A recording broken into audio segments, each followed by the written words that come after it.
Happy New Year. Happy 2025. Toyota just closed out 2024 on a high note, continuing their success, being the #1 retail brand now. And they have essentially become the premier automaker in the United States and have cemented it with their success in 2024. All right. So what just happened is we got the official sales reports, Q4 results just poured in.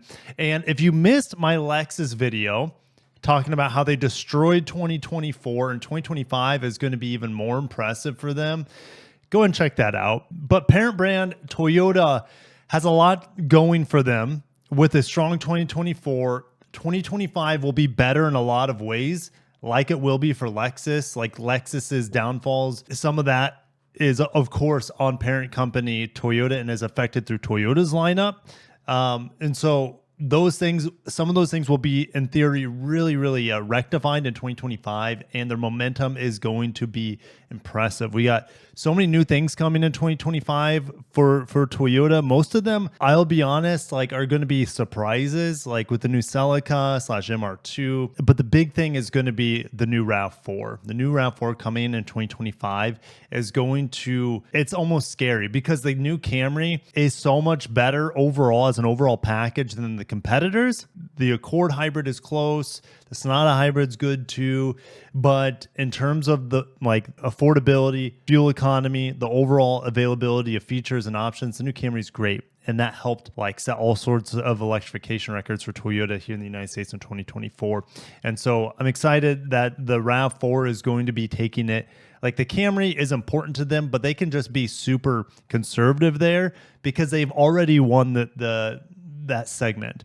The crossover segment is much more competitive, so they really have to up the game even more, and I expect that to happen with the new RAV4 coming in 2025. Well, let's get into the highlights here, the bullet points.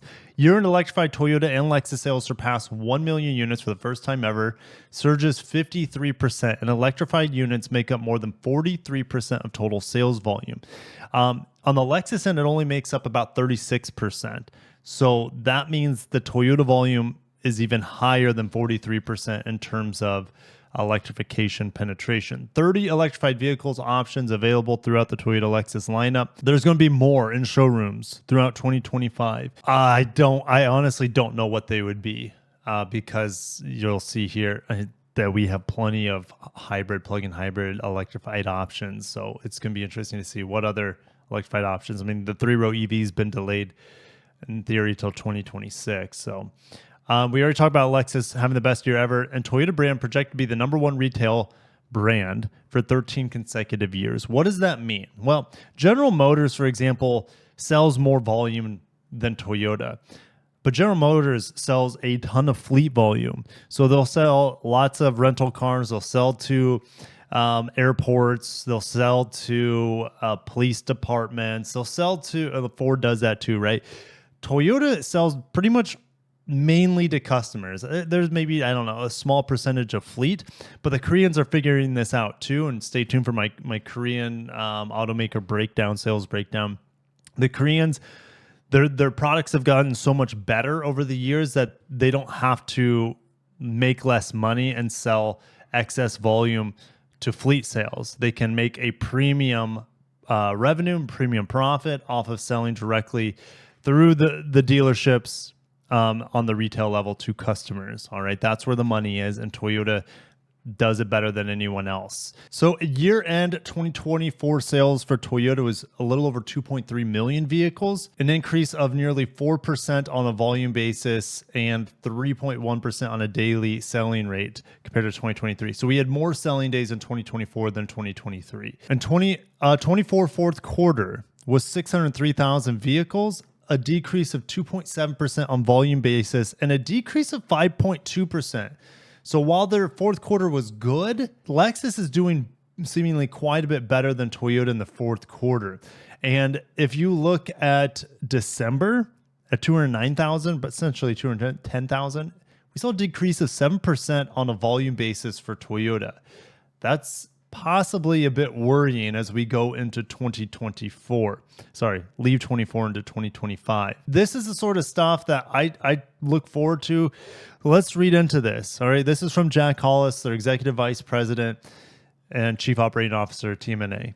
Their multi-pathway powertrain approach continues to attract customers. We see that success in the previous video with Lexus. Their teams are working with suppliers and dealers to prepare for a busy 2025 as we introduce approximately 24 all-new, refreshed, or special edition Toyota and Lexus vehicles. Okay, so it's going to be a busy year.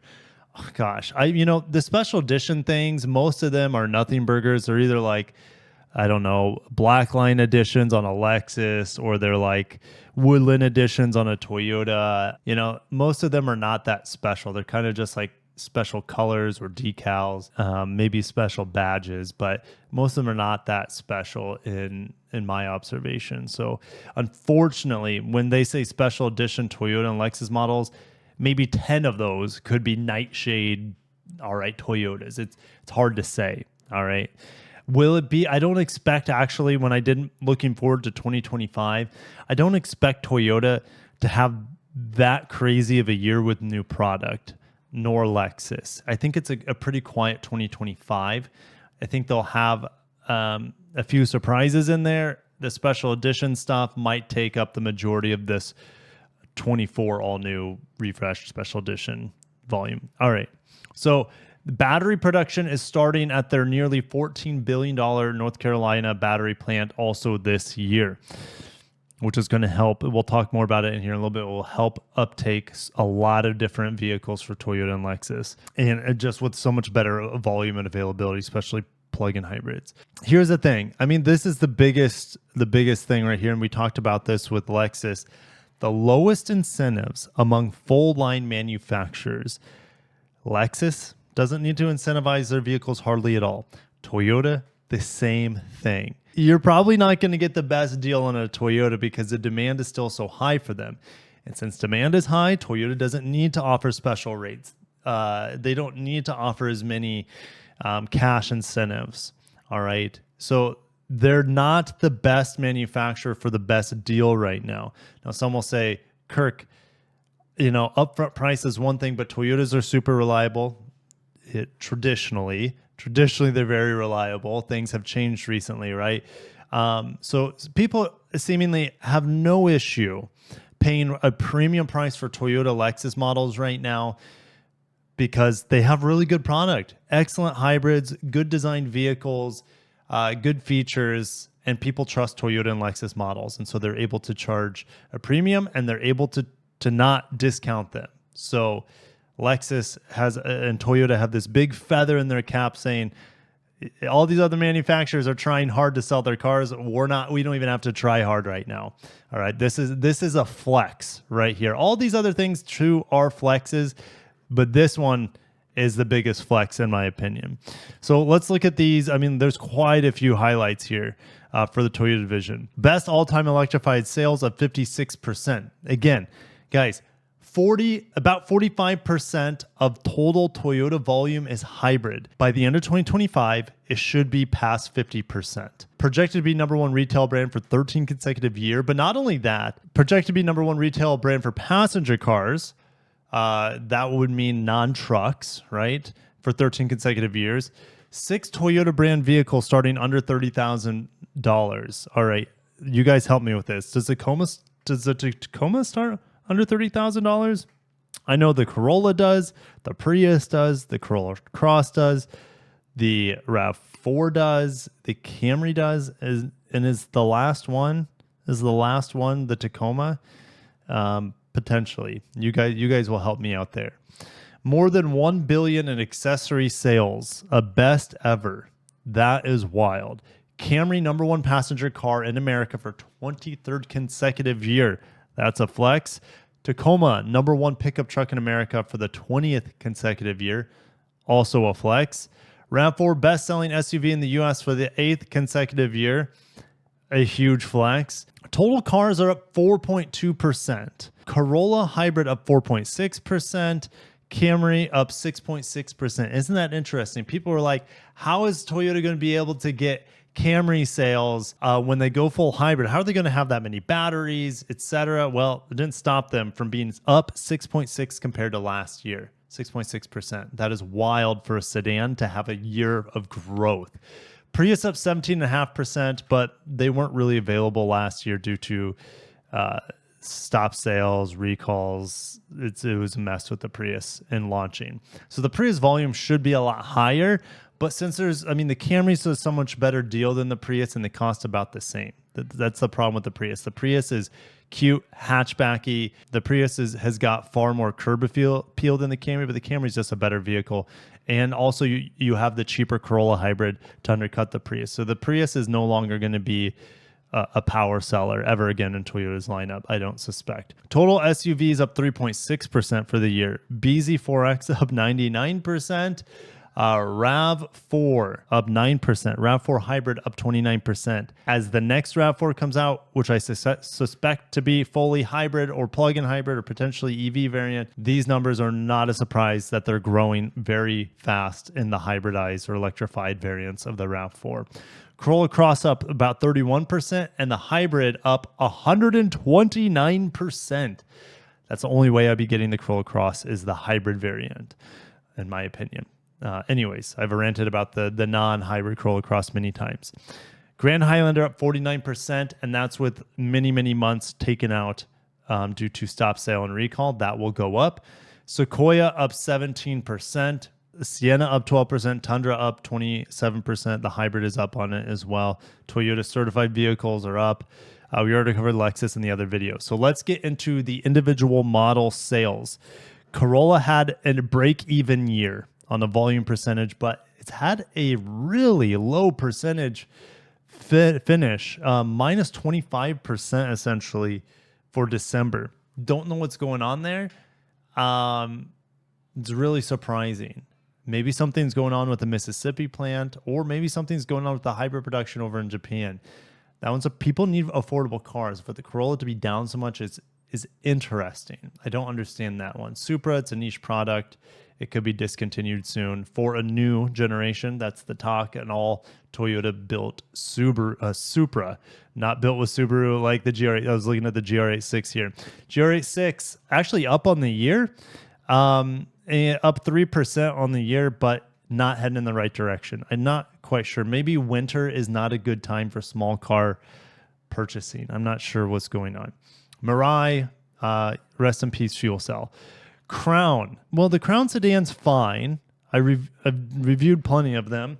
I like the base Crown XLE. I like the Limited. The Crown Platinum is a tough sell for me because I'd rather have an ES at that point. When you're getting into the mid 50s, I'd much rather have an ES. Actually, the ES is cheaper than a Crown Platinum. All right, so Crown doing pretty rough here as we finish out the year. Again, I don't know what's going on with Toyota sedan sales outside of the Prius and the Camry. They're tanking with the Corolla and then the specialty sports cars. All right, let's move on to the Prius. 44,000 is no slouch, but it's a far cry. The Prius sold over 200,000 vehicles in like 2012 with when it was in its peak. All right, it was selling like the Corolla sells, just absurd high volume for the Prius back in the day. The Camry up 6.6 on the year percent, so it's up about 20,000 units, over 300,000 units, almost 310,000 units. Just a ton of volume on the fully hybrid Camry. The Camry LE it was in my top, well, the Camry in general was in my top 5 vehicles that I reviewed last year. It's just so good for the money. That new 5th gen hybrid's fantastic. So Camry deserves all the success. This thing is, I think its time in the spotlight is going to be short because the new RAV4 is coming, and it's just going to be destructive in the industry. I'm almost positive of it. All right, we talked about Lexus sedans on my other video, so make sure to check that out. Same thing with Lexus crossovers. BZ4X up 100% on the year.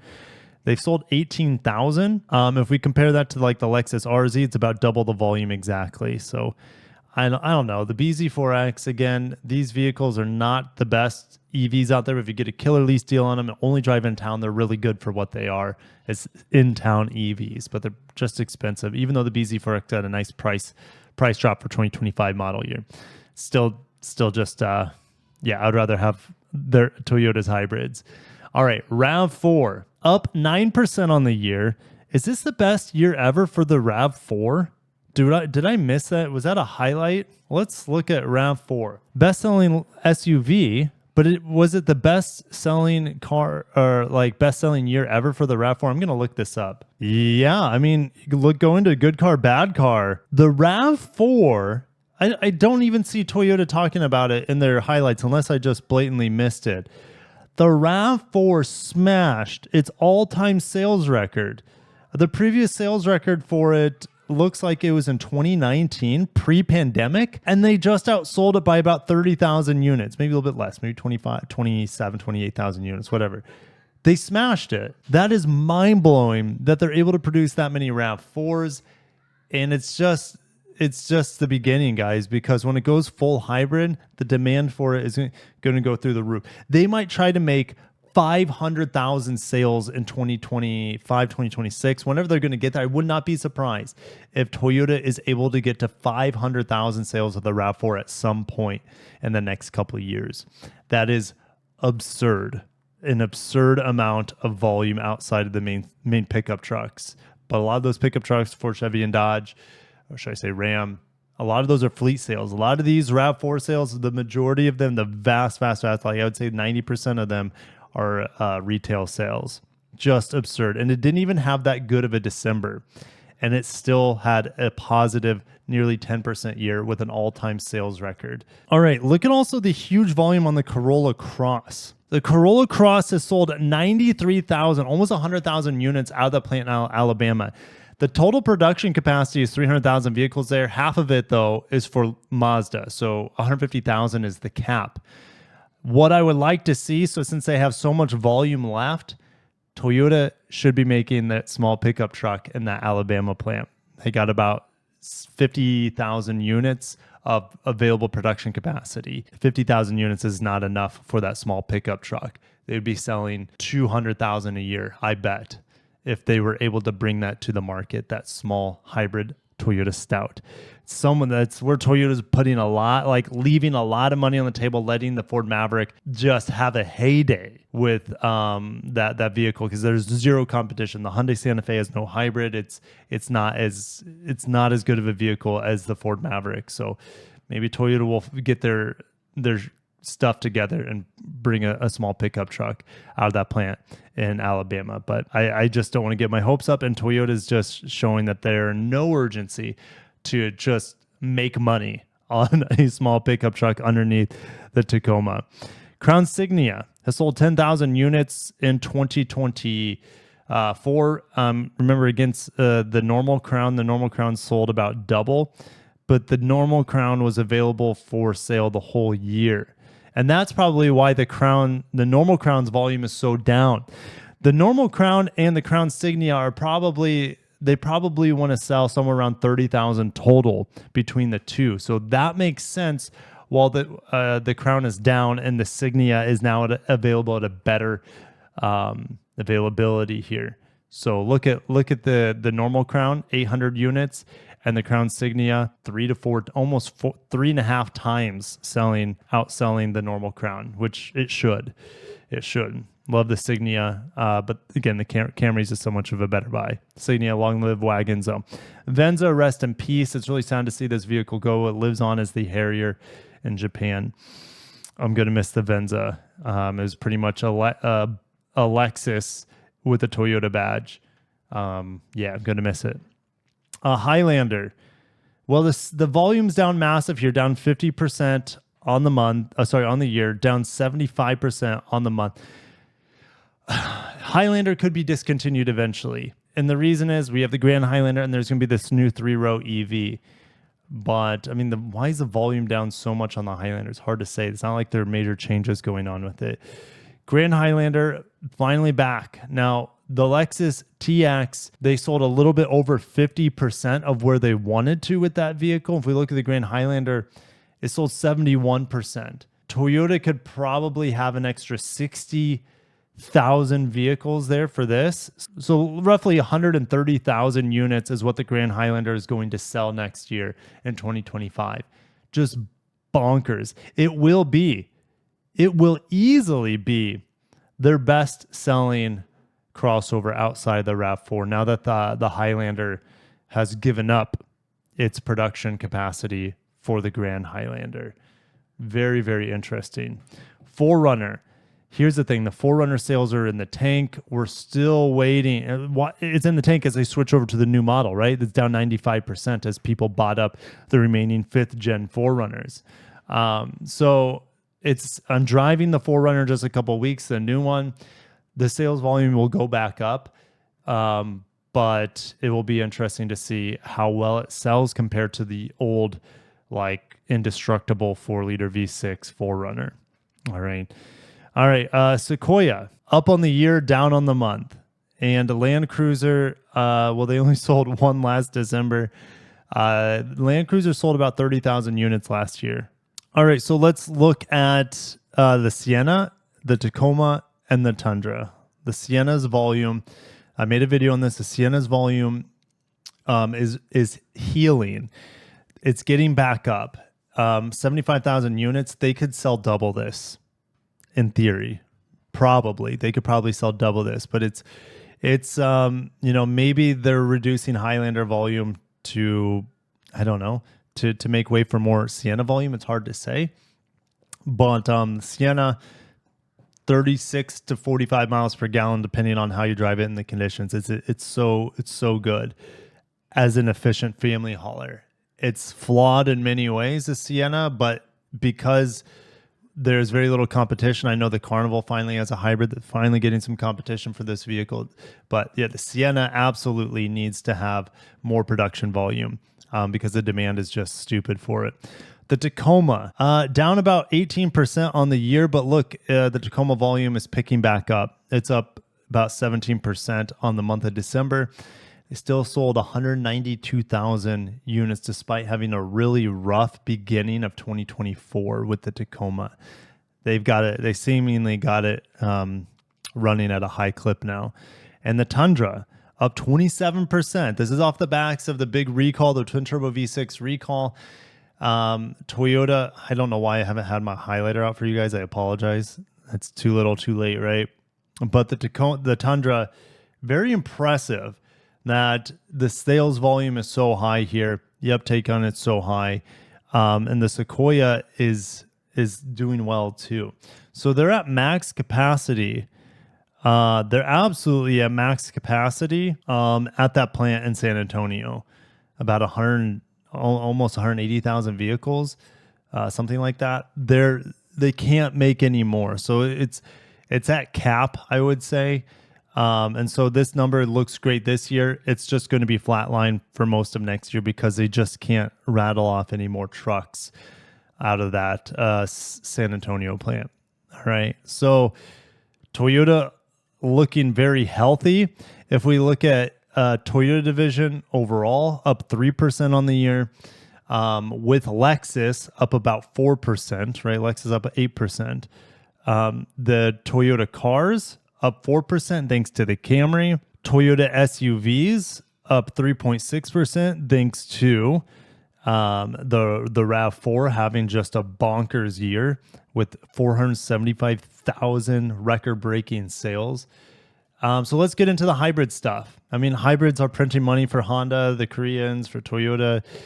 So let's look at the Prius. Well, the Prius is hybrid only, right? Or plug-in hybrid. Looks like we have quite a bit of more available Prius Primes. That's good to see. Prius Prime's fantastic. It's just really expensive. The Prius hybrid itself, up 5%. The Corolla hybrid, up 5%. The Camry hybrid, well, look at this. Look at this. Up 475% because it's all hybrid now. They went from 35,000 Corolla hybrids in 2023. This is just mind-blowing. This is how seemingly how well-oiled of a machine Toyota is in America. They go from a fourth gen hybrid in the Camry at 35,000 units to 205,000 units in 2024. 205,000 units. But you said, Kirk, I thought you said they sold almost or more than 300,000. Yes, you got to keep in mind 100,000 of those units were previous model year Camrys, right? So this number here is going to go to 300,000 units for 2025 of pure Camry hybrid. So that is wild. That's going to keep growing. Mirai, not worth talking about. Toyota Crown, I already talked about my thoughts on the Crown. The Crown's fully hybrid, so Sienna's fully hybrid. I already talked about it essentially. Highlander hybrid, down 25%, down 50% on the year. I mean, this vehicle's just disappeared. Grand Highlander hybrid, which is going to include the 2.5 liter as well as the hybrid max powertrain. I almost called it the 500H because that's what it is on a Lexus. Up massively, but their overall sales for the Grand Highlander are up massively compared to last year. Sequoia is hybrid only, so we've already talked about those sales. Land Cruiser's hybrid only. BZ4X, obviously fully BEV. We already mentioned it's nearly 19,000 sales.